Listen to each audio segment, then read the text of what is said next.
Story time audio ബുക്സിലേക്ക് എല്ലാവർക്കും സ്വാഗതം. മിഴിവേലി ബാബുജി എഴുതിയ നോവൽ വൈറ്റ് ഹിൽ, അദ്ധ്യായം 37. തീയുണ്ടകൾ തൻ്റെ കാതുകളിലേക്ക് തെറിച്ചു വീഴുന്നത് പോലെ സിദ്ധാർത്ഥൻ്റെ ചോദ്യം ശുക്രൻ്റെ കാതുകളിൽ പതിച്ചു. എൻ്റെ അച്ഛനെ കൊന്നതാര്? നീയോ? നിന്റെ അനന്തരവന്മാർ ചെറ്റകളോ? എന്തിന്? ശുക്രൻ ശ്വാസം വലിച്ചു വിട്ടുകൊണ്ട് വരണ്ട നാവു നീട്ടി ചൊടിയിൽ ഉരസി. സിദ്ധാർത്ഥൻ്റെ ശബ്ദം വീണ്ടും ചീറി. ഫിനിഷിംഗ് പോയിന്റിലേക്ക് അടുക്കുകയാണ് നമ്മൾ. അതുകൊണ്ട് എല്ലാം വളരെ പെട്ടെന്ന് പറയണം. മുക്കിയും മൂളിയും ഇരുന്നാൽ തൻ്റെ ഓരോ അവയവവും ഞങ്ങളിങ്ങ് പറിച്ചു മാറ്റും. അങ്ങനെ പറിക്കുന്നത് ഞാനായിരിക്കും, ബിജു കലപ്പോടെ അറിയിച്ചു. ഞാൻ പറയാം. ശുക്രൻ ദയനീയമായി എല്ലാവരെയും നോക്കി. അതിനു മുമ്പ് ഒന്ന് പറഞ്ഞോട്ടെ? വേണ്ട. തങ്കച്ചൻ്റെ സ്വരമുയർന്നു.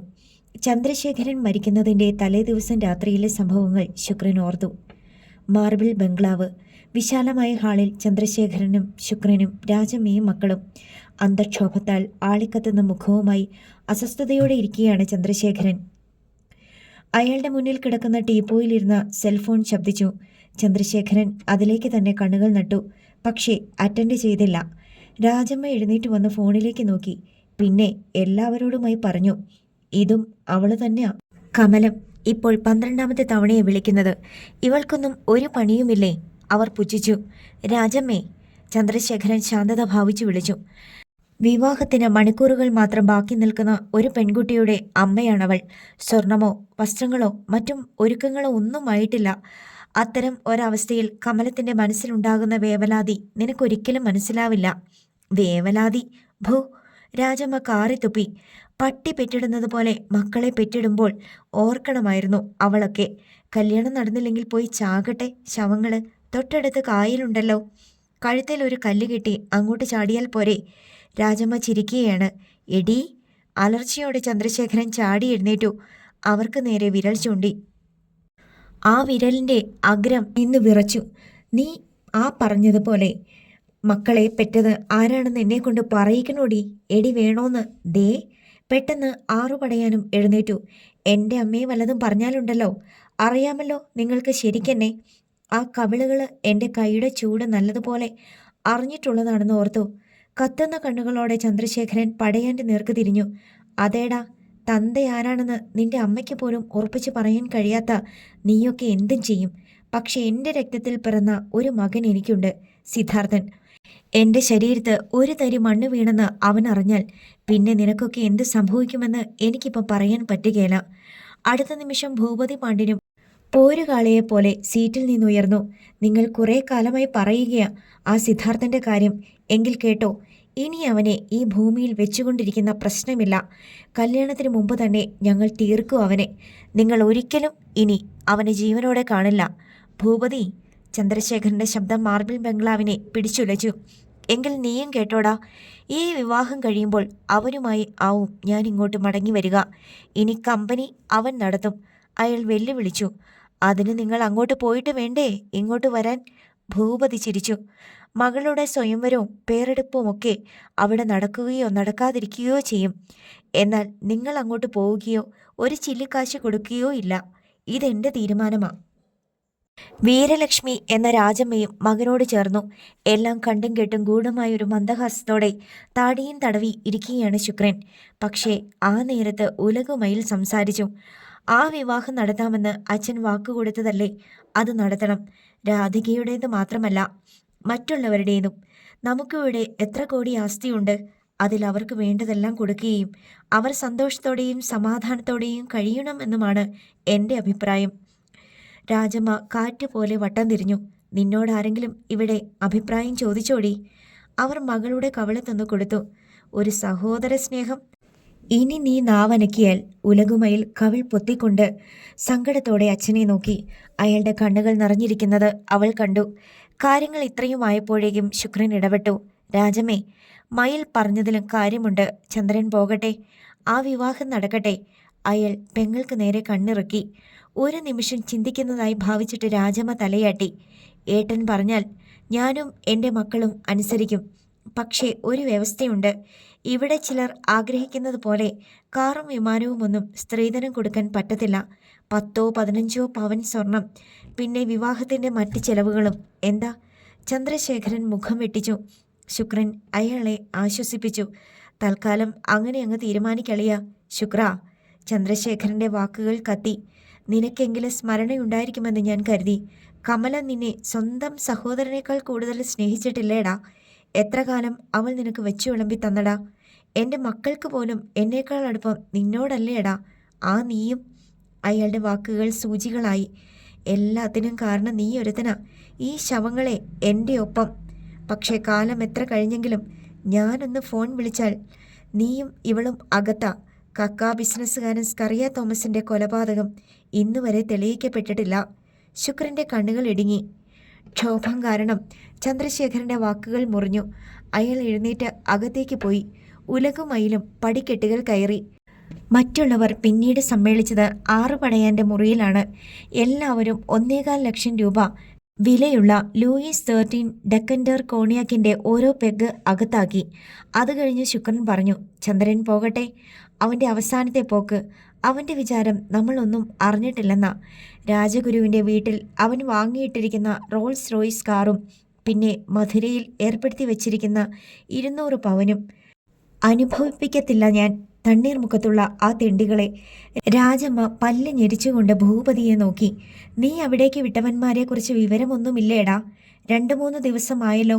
ഒത്തുകിട്ടണ്ടേ അമ്മേ? അവൻ അത് പറഞ്ഞ നിമിഷം ഫോൺ ശബ്ദിച്ചു. അതിൽ തെളിഞ്ഞ നമ്പർ കണ്ടപ്പോൾ ഭൂപതിയുടെ മുഖത്ത് ആഹ്ലാദം അലതല്ലി. അവരാ സിദ്ധാർത്ഥനെ തീർത്തു കാണുമെന്ന് പറഞ്ഞുകൊണ്ട് അറ്റൻഡ് ചെയ്തു. എന്നാൽ അവൻ്റെ മുഖഭാവം പെട്ടെന്ന് മാറി. തിടുക്കത്തിൽ ഫോണിലൂടെ ഭൂപതി നിർദ്ദേശിച്ചു, എങ്കിൽ നിങ്ങളുടൻ ഇവിടുന്ന് മാറിക്കോ. പിന്നെ ആ ആമഷാജിയില്ലേ, തൽക്കാലം ദൗത്യം അവനെ ഏൽപ്പിക്കുക. നിങ്ങൾ വേണ്ട സാധനങ്ങളുമായി പാതിരാമണൽ ദ്വീപിലേക്ക് പോയിക്കോ. അവിടെ പോലീസൊന്നും അങ്ങനെ വരത്തില്ല. വന്നാൽ തന്നെ നിങ്ങൾ കള്ളവാറ്റുകാരാണെന്നേ കരുതൂ. ലുങ്കിയും ബനിയനും മതി നിങ്ങളുടെ വേഷം. അവിടെ ഒളിച്ചിരിക്കാൻ ധാരാളം സ്ഥലങ്ങളുണ്ട്.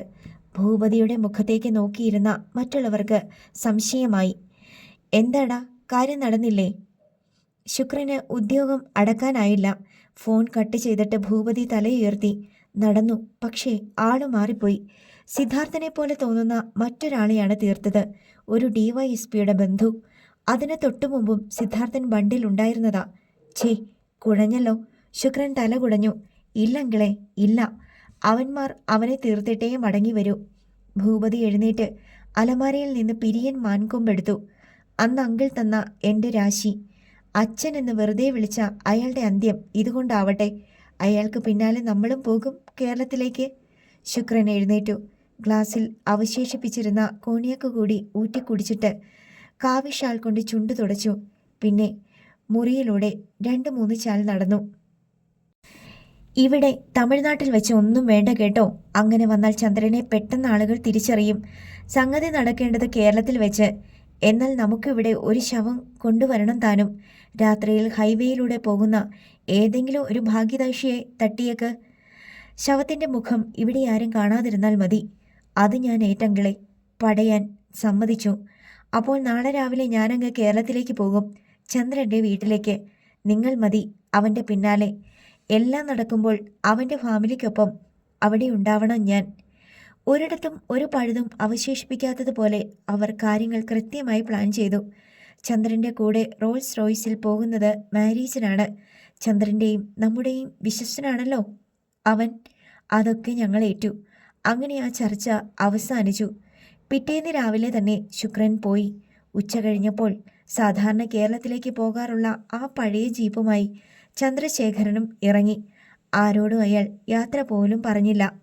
പഴയ ജീപ്പ് മാട്ടുത്താവണി ബസ് സ്റ്റാൻഡിനടുത്ത് ഉപേക്ഷിക്കുകയും പിന്നാലെ വന്ന റോൾസ് റോയ്സിൽ രാജഗുരുവിൻ്റെയും മാരീജിൻ്റെയും ഒപ്പം കയറുകയും ചെയ്തു. കുറച്ചകലമിട്ട് കറുത്ത സുമോവാനിൽ വന്നുകൊണ്ടിരുന്ന 6 പടയാനും ഭൂപതി പാണ്ഡ്യനും ഇത് കണ്ടു.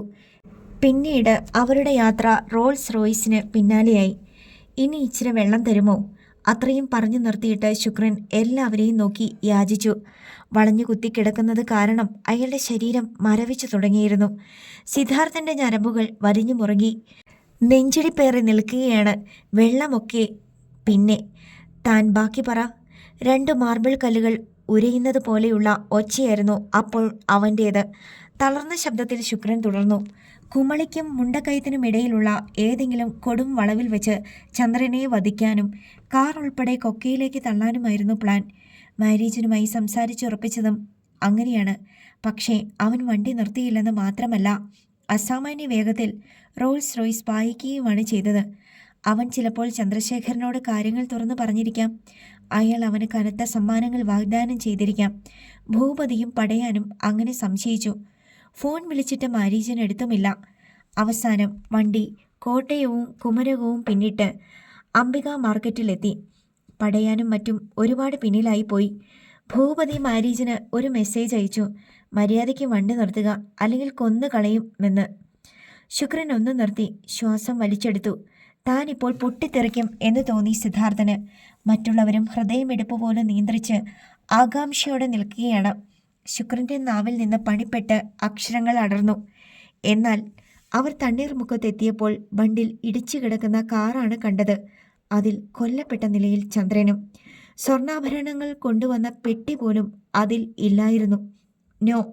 മാർബിൾ ക്വാറിയെ നടുക്കിക്കൊണ്ട് സിദ്ധാർത്ഥൻ്റെ ശബ്ദമുയർന്നു. കള്ളം, പച്ചക്കള്ളം!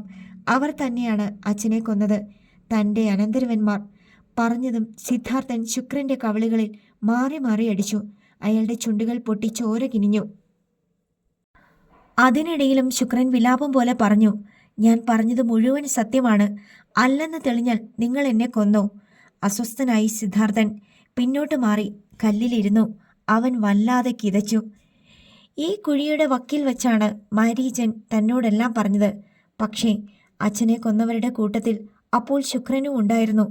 അയാളും അനന്തരവരും ചേർന്നാണ് അച്ഛനെ കൊന്നതെന്നും കാർ ബണ്ടിൽ ഇടിപ്പിച്ച് നിർത്തിയിട്ട് അവൻ റോഡിൻ്റെ ഇങ്ങേ വളവിൽ മാറി നിന്നെന്നും കൊലപാതക ശേഷം തിരികെ വന്നവർ അവനെ വണ്ടിയിൽ കയറ്റിക്കൊണ്ടു പോവുകയും ചെയ്തു എന്നാണ് മാരീജൻ്റെ കുമ്പസാരം.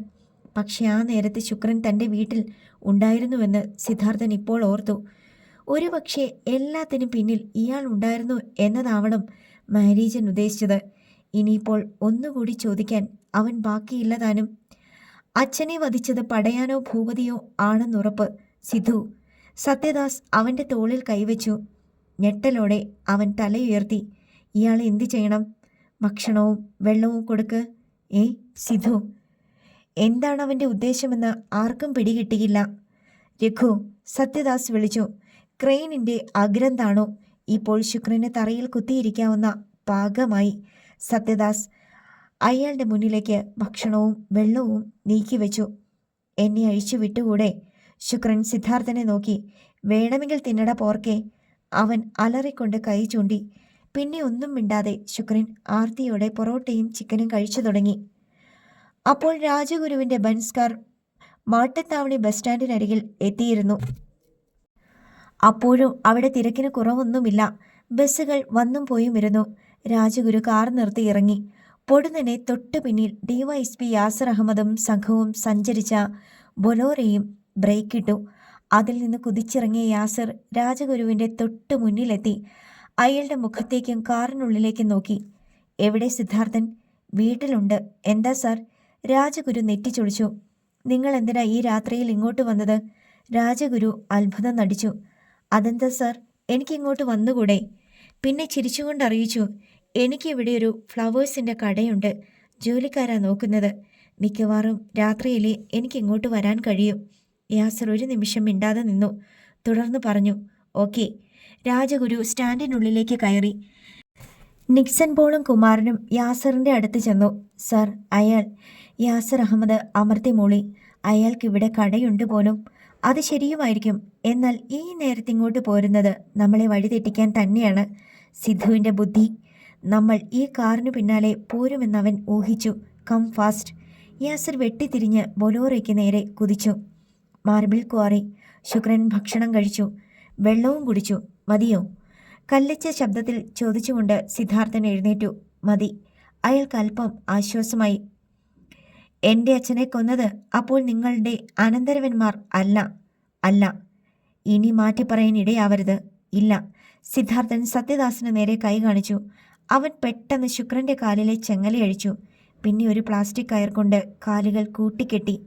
തുടർന്ന് നേരത്തെ തീരുമാനിച്ചിരുന്നത് പോലെ തൊഴിലാളികൾ അയാളെ എടുത്തുകൊണ്ടുപോയി. അട്ടിയോടടുക്കിയിരുന്ന മാർബിൾ പീസുകൾക്ക് ചുവട്ടിൽ കാലുകൾ വരത്തക്ക വിധം അല്പം അകത്തി. കൈകൾ തലയ്ക്ക് പിന്നിലേക്കാക്കി വലിച്ചു പിടിച്ചു. ക്രെയിൻ ഒന്ന് തിരിഞ്ഞു. മാർബിൾ അട്ടികൾക്കപ്പുറത്തേക്ക് പോയി. അടുത്ത നിമിഷം മുകളിൽ ഇരുന്ന ഒരു മാർബിൾ പീസ് ക്രെയിൻ തള്ളിയിട്ടു. കൃത്യം അത് ശുക്രന്റെ കാലുകളിൽ പതിച്ചു. തുടയുടെ ഭാഗം മുതൽ താഴേക്ക്. ആ! അയാൾ അലറാനായി വാ തുറന്നപ്പോൾ ബിജുവിൻ്റെ ചെരുപ്പണിഞ്ഞ കാൽ അയാളുടെ മുഖത്തമർന്നു. എങ്കിലും ശുക്രന്റെ ഉടൽ വെട്ടിപ്പിടഞ്ഞു. നിന്നെ കൊന്നിട്ട് ജയിലിൽ പോകാൻ എനിക്ക് മനസ്സില്ലാത്തതുകൊണ്ടാണ് ഇങ്ങനെയൊരു മറുപടി തരുന്നത്. ഇത്രയും കാലം 2 കാലിൽ നടന്നു. നീ നേടിയതൊക്കെ വെള്ളത്തിൽ വരച്ച വര പോലെയായി എന്നോർക്കാനുള്ളതാണ് ഇനിയുള്ള കാലം അത്രയും. നാളെ ഞാൻ വീണ്ടും വരും. അപ്പോൾ നിനക്ക് എൻ്റെ അച്ഛനെ കൊന്നത് ആരാണെന്ന് കൃത്യമായി പറയാൻ കഴിഞ്ഞിരിക്കണം. എങ്കിൽ നിന്നെ ഞാൻ ഹോസ്പിറ്റലിലാക്കും. അവിടെ നിന്റെ കാലുകൾ മുറിച്ചു കളയുക മാത്രമേ സാധ്യമാകൂ. അങ്ങനെ ജീവിക്കണം നീ. സിദ്ധാർത്ഥൻ്റെ പല്ലുകൾ ക്രൂരമായി അമർന്നു ചേർന്നു. അസ്ഥികൾ പൊടിഞ്ഞ വേദനയ്ക്കിടയിലും പഴുത്തളിയുന്ന മാംസത്തിൻ്റെ നീറ്റലിലും താൻ സത്യം പറഞ്ഞു പോകും. എനിക്കുറപ്പാ. എത്ര കള്ളം പറഞ്ഞാലും നിന്റെ അനന്തരവരെയും പെങ്ങളെയും നിനക്ക് രക്ഷിക്കാനാവില്ല. സിദ്ധാർത്ഥൻ തിരിഞ്ഞു നടന്നു. ഞാൻ പറഞ്ഞത് സത്യമാ സിദ്ധു. അപ്പോഴും ശുക്രൻ അങ്ങനെ തന്നെ വിലപിച്ചു. മറ്റുള്ളവർ ക്രെയിനിൻ്റെ സഹായത്തോടെ മാർബിൾ പീസ് നീക്കി ശുക്രനെ പുറത്തെടുത്തു. കാലുകളിലെ കെട്ടഴിച്ചു. അവ 2 അളിഞ്ഞ വാഴപ്പിണ്ടികൾ പോലെ തൂങ്ങിക്കിടന്നു. അവർ ശുക്രനെ വീണ്ടും മാർബിൾ കല്ലറയിലാക്കിയിട്ട് സിദ്ധാർത്ഥൻ്റെ അടുത്തെത്തി. അവൻ ശുക്രൻ പറഞ്ഞ കാര്യങ്ങൾ മനസ്സിൽ വിശകലനം ചെയ്യുകയായിരുന്നു. പെട്ടെന്ന് ഫോൺ വിറച്ചു. സിദ്ധാർത്ഥൻ അറ്റൻഡ് ചെയ്തു. അപ്പുറത്ത് മാന്തോപ്പിൽ കാവൽ നിർത്തിയവരിൽ ഒരാളായിരുന്നു. സിദ്ധു മുതലാളി. തിടുക്കത്തിലുള്ള ശബ്ദം കേട്ടു. എന്താടാ? അവൻ പിടഞ്ഞുണർന്നു. ഇവിടെ വീരലക്ഷ്മി മേഡവും ചിന്ന മുതലാളിയുമൊക്കെയുണ്ട്. കുറേ മോട്ടോറുകൾ കൊണ്ടുവന്ന് കിണറ്റിലെ വെള്ളം വറ്റിക്കുകയാണ്. സിദ്ധാർത്ഥൻ്റെ കണ്ണുകൾ ഇടുങ്ങി. എല്ലാം ശ്രദ്ധിച്ചു നിന്നോ. ഞങ്ങൾ ഉടനെ അങ്ങെത്തും. ശരി മുതലാളി. സിദ്ധാർത്ഥൻ ഉടനെ രാജഗുരുവിനെ വിളിച്ച് കാര്യം പറഞ്ഞു. ആ ഐ വിറ്റ്നസ് ചാനലുകാരും നമ്മുടെ വക്കീലും പോലീസും ഉടനെ അവിടേക്ക് പോകാൻ പറയണം. ഞങ്ങൾ തിരിക്കുകയാണ്. സാറും അങ്ങോട്ട് പോര്. അത് വേണോ സിദ്ധു? പോലീസും ചാനലുകാരും വന്നാൽ? രാജഗുരു അർദ്ധോക്തിയിൽ നിർത്തി. വേണം. അവൻ ഉറപ്പിച്ചു പറഞ്ഞു. ശരി. സിദ്ധാർത്ഥൻ ഫോൺ കട്ട് ചെയ്തു. പിന്നെ 2 വണ്ടികളിലായി ആ സംഘവും യാത്രയായി. മാന്തോപ്പ്. 3 മോട്ടോറുകൾ വെച്ച് കിണറ്റിലെ വെള്ളം വറ്റിക്കുകയാണ്. വീരലക്ഷ്മി, ഭൂപതി പാണ്ഡ്യൻ, തെങ്കവിളയൻ ഡോക്ടർ, പിന്നെ കുറേ ഗുണ്ടകൾ. എല്ലാവരും കിണറ്റിലേക്ക് നോക്കി ചുറ്റും നിൽക്കുകയാണ്. ജനറേറ്റർ വഴി പ്രവർത്തിക്കുന്ന ഒരു സെർച്ച് ലൈറ്റ് കിണറ്റിനുള്ളിലേക്ക് വെളിച്ചമടിക്കത്തക്ക വിധത്തിൽ മാങ്കൊമ്പിൽ കെട്ടിവെച്ചിട്ടുണ്ട്. അവർ നോക്കി നിൽക്കെ സാവധാനം വെള്ളം കുറഞ്ഞുകൊണ്ടിരുന്നു. പമ്പ് ചെയ്യപ്പെടുന്ന വെള്ളം മാന്തോപ്പിൽ ഉണ്ടാക്കിയിട്ടുള്ള ചാലുകളിലൂടെ കുതിച്ചൊഴുകി. അവസാനം കിണറിൻ്റെ അടിത്തട്ട് നേരിയ തോതിൽ കാണാവുന്ന അവസ്ഥയായി. വീരലക്ഷ്മിയും ഭൂപതിയും പരസ്പരം നോക്കി. പെട്ടെന്ന് വെളിച്ചത്തിൻ്റെ വാളുകൾ മാന്തോപ്പിൽ വെട്ടിപ്പൊളഞ്ഞു. എല്ലാവരും ഞെട്ടിത്തിരിഞ്ഞു. ചീറി വരുന്ന വാഹനങ്ങളുടെ തീക്കണ്ണുകൾ. അമ്മേ! ഭൂപതി എന്തോ പറയാനാഞ്ഞു. അപ്പോഴേക്കും വാഹനങ്ങൾ മാന്തോപ്പിലേക്ക് ഇരച്ചു കയറി ബ്രേക്കിട്ടു. സിദ്ധാർത്ഥനും സംഘവും. 2 പോലീസ് വാനുകൾ. രാജഗുരുവും അഡ്വക്കേറ്റ് ദൈവശിഖാമണിയും. പിന്നെ ഐ വിറ്റ്നസ് ചാനലുകാർ. നിമിഷത്തിനുള്ളിൽ കിണറും അവിടെ നിന്നവരും ആഗതരുടെ വലയത്തിലായി. അധ്യായം 38. വീരലക്ഷ്മിയുടെയും ഭൂപതി പാണ്ഡ്യൻ്റെയും മുഖങ്ങൾ ചോരവറ്റി. തൊലി ചുളുങ്ങി വിളറി. അമ്മേ! ഭൂപതി ഒച്ച താഴ്ത്തി. ഇനി എന്തു ചെയ്യും? വീരലക്ഷ്മിക്ക് മിണ്ടാനായില്ല. അവരുടെ കണ്ണുകൾ തെങ്കവിളയൻ ഡോക്ടറുടെ മേൽ പതിഞ്ഞു. പോലീസിൻ്റെ വലയം ചുരുങ്ങി വന്നു. ആർക്കും രക്ഷപ്പെടാൻ കഴിയാത്ത വിധത്തിൽ കിണറിനെ ചുറ്റി അവരോട് ചേർന്നു. ഗുണ്ടകളുടെ കണ്ണുകൾ വല്ലാതെ പിടഞ്ഞു. ഭൂപതിയുടെ നിർജീവമായ മുഖം ദർശിച്ചപ്പോൾ തന്നെ തങ്ങൾ പരാജയപ്പെട്ടുവെന്ന് അവർക്ക് ബോധ്യമായി. ഞൊടിയിടയിൽ ഗുണ്ടാ നേതാവ് വെട്ടിത്തിരിഞ്ഞ് ഓടാൻ ഭാവിച്ചു. എന്നാൽ ആ ക്ഷണം അയാളുടെ ഉച്ചിയിൽ ഒരു പോലീസുകാരൻ ലാത്തി കൊണ്ടടിച്ചു. വല്ലാത്തൊരു നിലവിളിയോടെ അയാൾ വീണു. അതോടെ മറ്റു ഗുണ്ടകളുടെ ഊർജം പോയി. ആരും രക്ഷപ്പെടാൻ ശ്രമിക്കരുത്. പോലീസ് ഓഫീസറുടെ കൽപ്പന. അങ്ങനെ ചെയ്താൽ യാതൊരു ദയയും ഞങ്ങളുടെ ഭാഗത്ത് നിന്നുണ്ടാവുകയില്ല. അല്ല, ഇതാര്? വീരലക്ഷ്മി മേഡവും ചിന്ന മുതലാളിയുമോ? സിദ്ധാർത്ഥൻ അവർക്കരികിലേക്ക് ചെന്നു. പിന്നെ കിണറ്റിലേക്ക് നോക്കി. പാതിരാത്രിയിൽ പരൽ മീൻ പിടിക്കാൻ ഇറങ്ങിയതാണോ? ഓ, പണ്ട് താഴത്തങ്ങാടിയിൽ തവള പിടിച്ച പരിചയമുണ്ടല്ലോ. എടാ, വീരലക്ഷ്മിയുടെ മുഖം കല്ലിച്ചു. അയ്യോ, പേടിപ്പിക്കില്ലേടി രാജമ്മേ. ആ സ്കറിയ തോമസിന്റെ പ്രേതം നിന്റെ പിന്നാലെ കാണും. വീരലക്ഷ്മി ഉത്കടമായി നടുങ്ങി. അവനെ തറച്ചു നോക്കി. ആ നിമിഷം അവർ ഒന്നുറപ്പിച്ചു. ശുക്രേട്ടൻ ഇവന്റെ പിടിയിലുണ്ട്. ഏട്ടൻ ഇവനോടെല്ലാം പറഞ്ഞു. അല്ലെങ്കിൽ ഈ വിവരം ഇവൻ അറിയില്ല. ഒരു നിമിഷം വീരലക്ഷ്മി കണ്ണുകൾ പൂട്ടി. പിന്നെ തുറന്നത് വൈരപ്പൊടി വീണ ഭാവത്തിൽ. ശുക്രേട്ടനെ നീ കൊല്ലാക്കൊല ചെയ്തു അല്ലേടാ? മറ്റാരും കേൾക്കാത്ത ശബ്ദത്തിലായിരുന്നു ചോദ്യം. അതെ, സിദ്ധാർത്ഥൻ ചിരിച്ചു. അടുത്ത ഊഴം നിന്റേതും ഈ നിൽക്കുന്ന ചെകുത്താൻ കുഞ്ഞിൻ്റേതുമാണ്.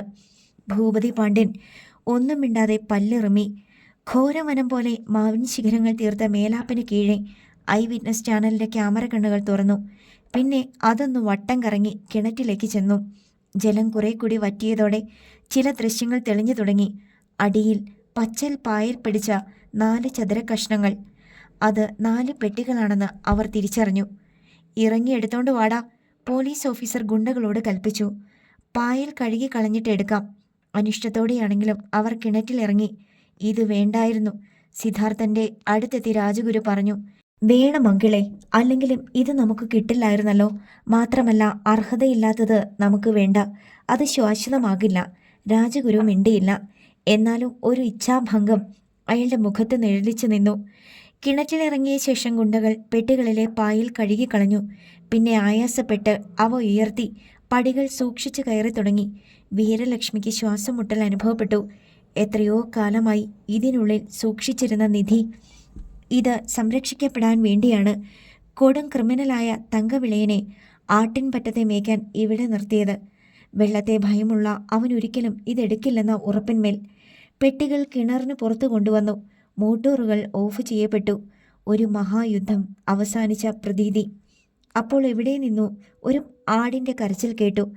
ക്യാമറ കണ്ണുകൾ പെട്ടിയിലും വീരലക്ഷ്മിയുടെയും ഭൂപതി പാണ്ഡ്യൻ്റെയും മേലും മാറി മാറി പതിഞ്ഞു. നെല്ലിപ്പലകയിൽ തീർത്ത പെട്ടികൾ, തടികൊണ്ട് തന്നെ ഉണ്ടാക്കിയ ലോക്ക്. അത് തുറക്കപ്പെടാതിരിക്കാൻ ഒരു ആപ്പും അടിച്ചു കയറ്റിയിട്ടുണ്ട്. തുറക്ക്. പോലീസ് ഓഫീസർ കോൺസ്റ്റബിൾസിനെ നോക്കി. തങ്ങളുടെ ശ്വാസം നിലച്ചു പോകുന്നത് പോലെ തോന്നി വീരലക്ഷ്മിക്കും മകനും. പോലീസുകാർ തോക്കിൻ്റെ പാത്തി കൊണ്ട് അടിച്ച് പെട്ടിയുടെ മൂടി ഇളക്കി. അതിനുള്ളിൽ ഒരു വലിയ പട്ടുസഞ്ചി. എല്ലാ കണ്ണുകളും ആകാംക്ഷയുടെ മുൾമുനയിലായി. ഒരു പോലീസുകാരൻ സഞ്ചിയുടെ വായ്ഭാഗം അഴിച്ചു വിടർത്തി. ഹോ! സർവരിലും ഉണ്ടായ ഒരു ശബ്ദം. ഒപ്പം സഞ്ചിക്കുള്ളിൽ വെളിച്ചം പതിച്ചപ്പോൾ 1000 സൂര്യന്മാരുടെ വിവിധ വർണ്ണത്തിലുള്ള തിളക്കം. പച്ചയും ചുവപ്പും നീലയും. രത്നങ്ങളുടെ വെളിച്ചത്തിൽ അവരുടെ കണ്ണഞ്ചിപ്പോയി. വീരലക്ഷ്മിയും ഭൂപതിയും ഉമിനീർ വിഴുങ്ങി. തങ്കച്ചനും ബിജുവും രഘുറാമും സത്യദാസുമെല്ലാം സിദ്ധാർത്ഥനെ മിഴിച്ചു നോക്കി. അപ്പോഴും അവൻ്റെ ചുണ്ടിൽ നേർത്ത ചിരിയായിരുന്നു. ലുകാർ എല്ലാം ഒപ്പിയെടുത്തുകൊണ്ടിരുന്നു. മറ്റുള്ള പെട്ടികളിലും അതേപോലെ തന്നെ രത്നങ്ങൾ. പോലീസ് ഉദ്യോഗസ്ഥർ വീരലക്ഷ്മിക്കും ഭൂപതിക്കും നേരെ തിരിഞ്ഞു. ഇതിൻ്റെ സോഴ്സ് നിങ്ങൾ മറുപടി നൽകിയേ മതിയാകൂ. ധൈര്യം സംഭരിച്ചതുപോലെ വീരലക്ഷ്മി പുച്ഛിച്ചു. ഈ നിൽക്കുന്ന തങ്കവിളയൻ്റെ ഭൂമി, അതിനുള്ളിലെ കിണറ്റിൽ നിന്ന് കണ്ടെടുത്തവയ്ക്ക് ഞങ്ങളെന്തിനു മറുപടി പറയണം? സംശയമുണ്ടെങ്കിൽ നിങ്ങൾ ഇയാളോട് ചോദിച്ചു നോക്ക്.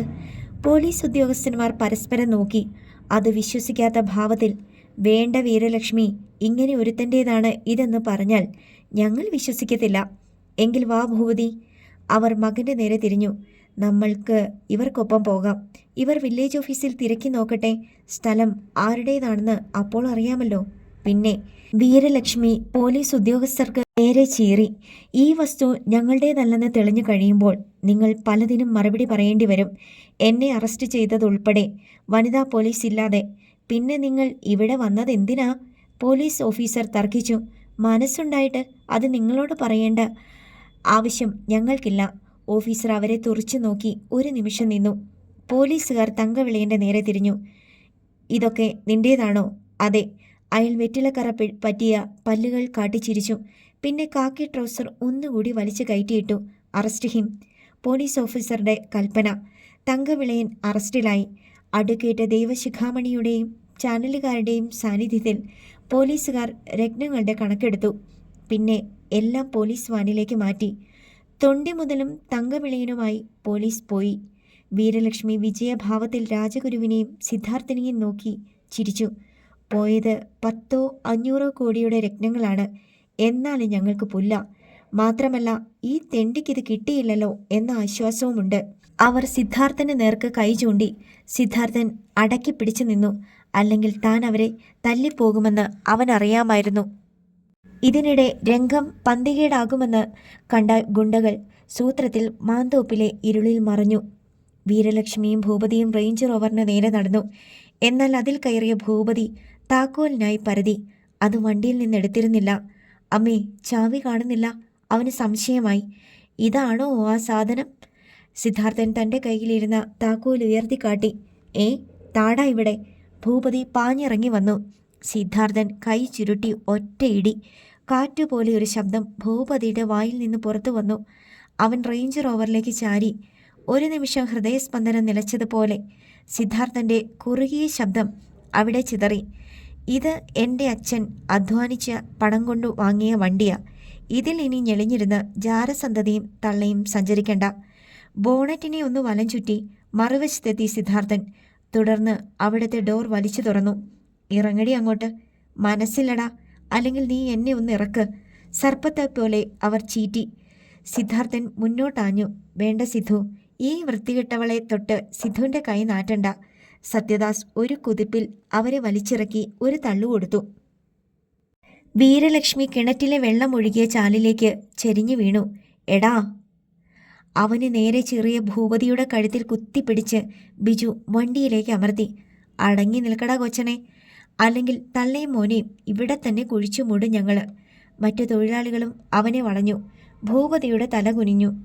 അവരെ രണ്ടുപേരെയും മാന്തോപ്പിൽ ഉപേക്ഷിച്ച് സിദ്ധാർത്ഥനും രാജഗുരുവും ചാനലുകാരും അടങ്ങിയ സംഘം മടങ്ങി. ബിജുവാണ് റേഞ്ച് റോവർ ഓടിച്ചത്. സിദ്ധാർത്ഥൻ രാജഗുരുവിൻ്റെ ഒപ്പം ബെൻസിലായിരുന്നു. ഈ രത്നങ്ങൾ എങ്ങനെ വന്നതാ സാർ? അവൻ അപ്പോഴും അതേക്കുറിച്ച് വ്യക്തമല്ല. മാർബിൾ കുന്നിലെ മുൾക്കാടുകൾക്കിടയിൽ ഒരു ഗുഹയുണ്ടായിരുന്നു പോലും. ചന്ദ്രനും നാടാരുമാ അത് കണ്ടെത്തിയത്. അതിലായിരുന്നു ഈ നിധി. ഒരു പക്ഷേ അക്ബറുടെയോ ബാബറുടെയോ പടയോട്ടക്കാലത്ത് ക്ഷേത്രങ്ങൾ ആക്രമിക്കപ്പെട്ടപ്പോൾ ഇവ നഷ്ടപ്പെടാതിരിക്കാൻ വേണ്ടി ആരെങ്കിലും അവിടെ ഒളിപ്പിച്ചതാവാം. അന്നൊക്കെ ക്ഷേത്രങ്ങളിലായിരുന്നല്ലോ ഇതൊക്കെ സൂക്ഷിച്ചിരുന്നത്. തിരുവനന്തപുരത്തെ ശ്രീ പത്മനാഭസ്വാമി ക്ഷേത്രത്തിൽ എന്നതുപോലെ ഇവിടെ ഇത് പോലീസ് കണ്ടെത്തിയാൽ സർക്കാരിലേക്ക് പോകും. അതുകൊണ്ട് മാർബിൾ പ്രതിമകളിലാക്കി വിദേശത്തേക്ക് അയക്കുകയാണ് ചെയ്തിരുന്നത്. അവ നഷ്ടപ്പെട്ടതിൻ്റെ നിരാശ അപ്പോഴുമുണ്ടായിരുന്നു രാജഗുരുവിൻ്റെ വാക്കുകളിൽ. മാന്തോപ്പിൽ മഹാവിജനതയിൽ അകപ്പെട്ടതുപോലെ വീരലക്ഷ്മിയും ഭൂപതി പാണ്ഡ്യനും കലി കൊണ്ട് നിന്ന് വിറച്ചു. അവിടെ കിടന്നിരുന്ന ഗുണ്ടകൾ വന്ന സുമോ വാനുകളുടെ എല്ലാ ടയറുകളിലെയും കാറ്റ് അഴിച്ചുവിട്ട നിലയിലുമായിരുന്നു. കൊല്ലണം, കൊല്ലും. അകന്നു പോകുന്ന വാഹനങ്ങളുടെ പിന്നിലെ ചുവന്ന വെളിച്ചം ഭൂപതിയുടെ കണ്ണുകളിൽ പ്രതിഫലിച്ചു. പകയോടെ ഇരുവരും പല്ല് ഞെരിച്ചു. 9 മണിക്ക് സിദ്ധാർത്ഥൻ കുളിച്ച് വേഷം മാറി. ബിജുവും തങ്കച്ചനും നേരത്തെ ഒരുങ്ങി നിൽക്കുകയാണ്. ഇന്ന് ആർക്കിട്ടാ സിദ്ധു പൂശേണ്ടത്? എന്താണെന്നറിയില്ല. ഇവിടെ വന്നതിന് ശേഷം ആർക്കെങ്കിലും 2 കൊടുത്തില്ലെങ്കിൽ ഒരു ഉന്മേഷവുമില്ല. ബിജു കൈ തിരുമ്മി. നമുക്ക് നോക്കാം. സിദ്ധാർത്ഥനും തങ്കച്ചനും തലയാട്ടി. അവൻ ക്വാറിയിലേക്ക് പോയി. റേഞ്ച് റോവർ രഘുറാമിനെയും മറ്റും ഏൽപ്പിച്ച് രാത്രി തന്നെ ക്വാറിയിലേക്ക് മാറ്റിയിരുന്നു. തൽക്കാലം രാജഗുരുവിൻ്റെ ബെൻസിലായിരുന്നു യാത്ര. ക്വാറിയിലെത്തുമ്പോൾ തിരുപ്പത്തൂർ ഡാവിഞ്ചിയുടെ മകൻ അമരനും ഒപ്പം 5 പേരും എത്തിയിരുന്നു. പണി തുടങ്ങാമല്ലോ സർ? അമരൻ സിദ്ധാർത്ഥൻ്റെ അടുത്തെത്തി.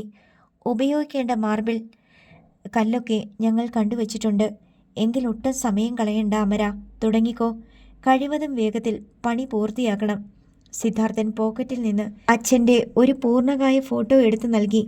രാജഗുരുവിൻ്റെ ആൽബത്തിൽ നിന്നും എടുത്തതായിരുന്നു ആ ചിത്രം. അമരനും മറ്റും വേപ്പുമരത്തിന് താഴെ തൽക്കാലം ഒരു ടാർപോളിൻ വലിച്ചു കെട്ടി. ക്രെയിനിൻ്റെ സഹായത്തോടെ മാർബിൾ കല്ല് അവിടേക്ക് കൊണ്ടുവന്നു. നിർമ്മാണം തുടങ്ങുന്നതിന് മുമ്പ് ചെറിയൊരു പൂജ.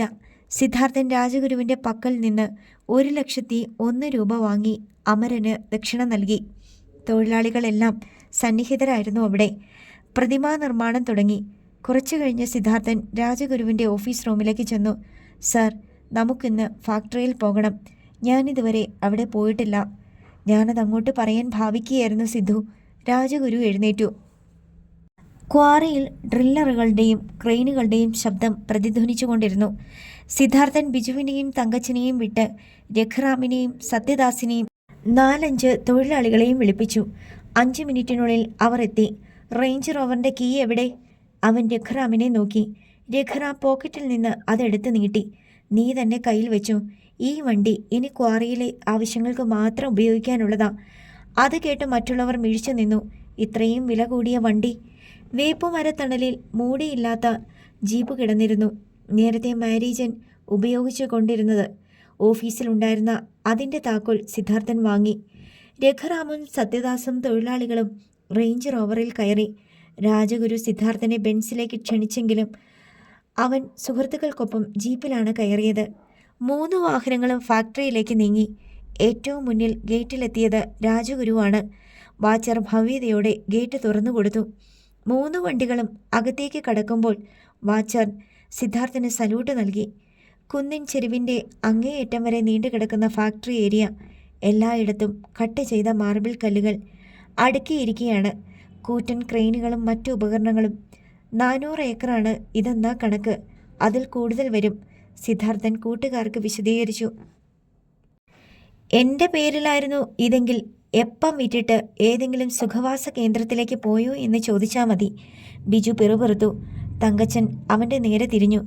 നിനക്ക് സുഖിക്കണമെന്ന ഒറ്റ വിചാരമേ ഉള്ളോ? പിന്നല്ലാതെ മനുഷ്യൻ ജീവിക്കുന്നതെന്തിനാ? സുഖിക്കാനല്ലേ? അവൻ തർക്കിച്ചു. നിനക്ക് എവിടെയൊക്കെ പോകണമെന്ന് എന്നോട് പറഞ്ഞോടാ. എൻ്റെ പേരിൽ എത്ര കോടിയുടെ ആസ്തിയുണ്ടെന്ന് ഇന്നറിയാം. ബാങ്ക് ലോക്കർ തുറന്നു കഴിഞ്ഞിട്ട് അതിനുശേഷം നിന്നെ എവിടെ വേണമെങ്കിലും ഞാൻ അയക്കാം. പോരെ? സിദ്ധാർത്ഥൻ ചിരിച്ചു. മതി, എനിക്ക് യാതൊരു തിടക്കവുമില്ല. വൈകിട്ടത്തേക്ക് തീരുമാനം ഉണ്ടായാൽ മതി. സിദ്ധാർത്ഥനും തങ്കച്ചനും അത് കേട്ട് അവനെ തുറച്ചു നോക്കി. ഫാക്ടറി 2 നിലയാണ്. 1/2 കിലോമീറ്ററോളം നീളം വരും. അതിനെന്ന് അവർക്ക് തോന്നി.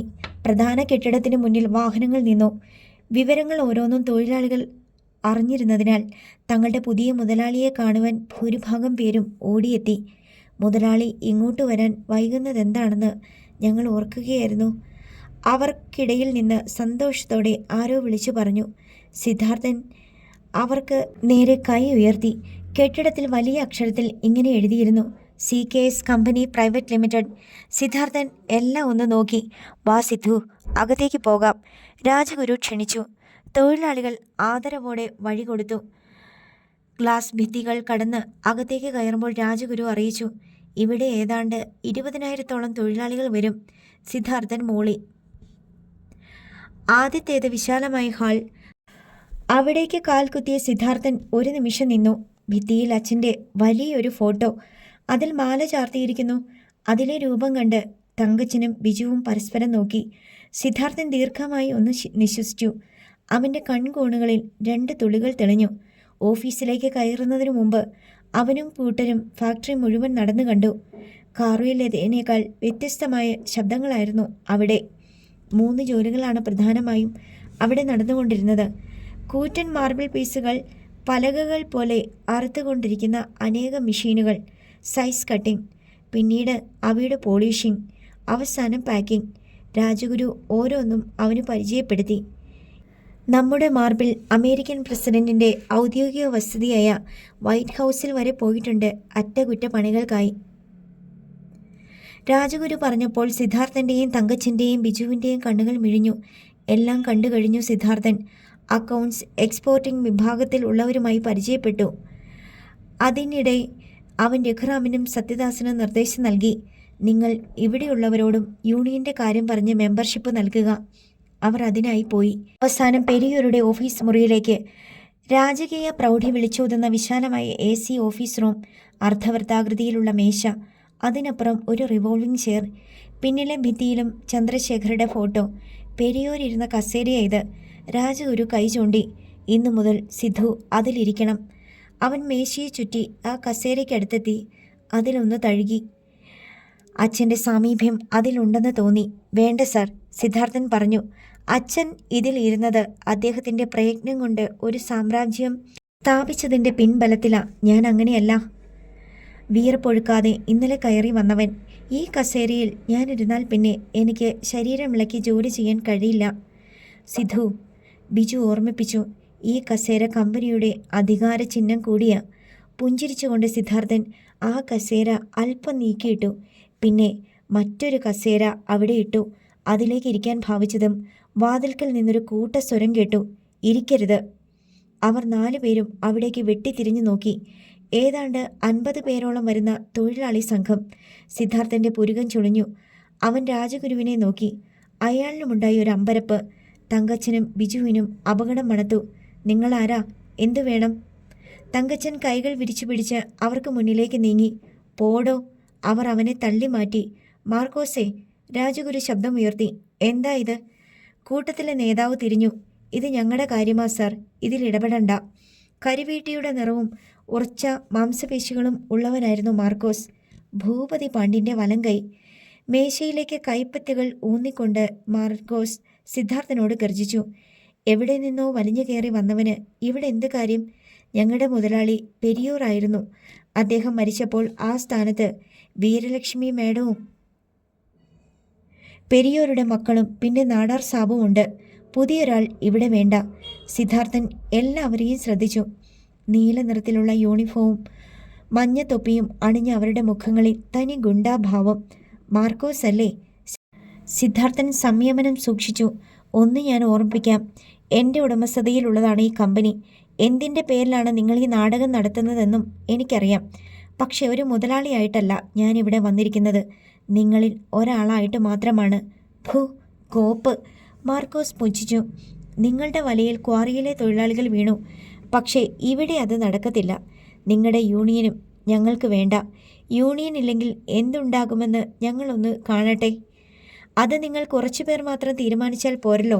പെട്ടെന്ന് രഘുറാമും സത്യദാസും വാതിൽ കടന്നു വന്നു. മറ്റുള്ളവർ യൂണിയനിൽ ചേരാൻ ഒരുക്കമാ.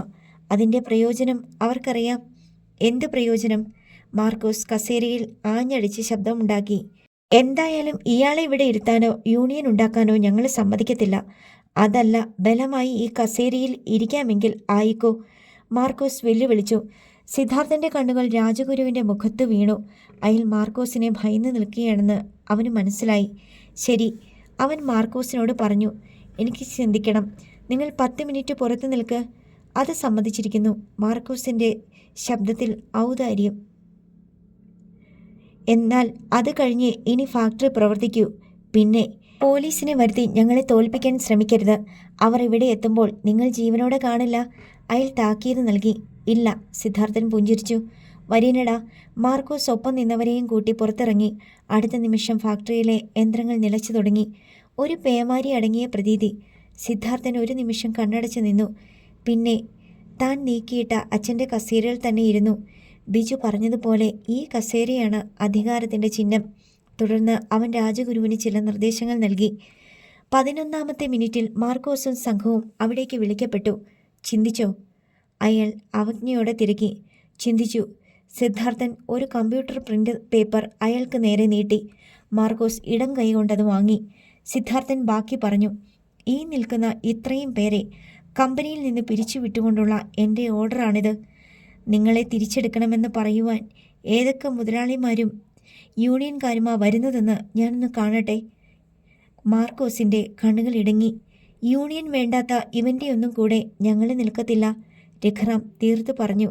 ഉച്ചഭാവത്തിൽ മാർക്കോസ് ആ പേപ്പർ ചുരുട്ടി മേശപ്പുറത്തേക്കെറിഞ്ഞു. പിന്നെ മുന്നോട്ട് കുനിഞ്ഞ് സിദ്ധാർത്ഥനോടലറി. പിരിഞ്ഞു പോകാൻ ഞങ്ങൾക്ക് മനസ്സില്ല. ഒറ്റ തന്തയ്ക്ക് പിറന്നവനാണ് നീയെങ്കിൽ ഒന്ന് പിരിച്ചുവിടട്ടാ, കാണട്ടെ.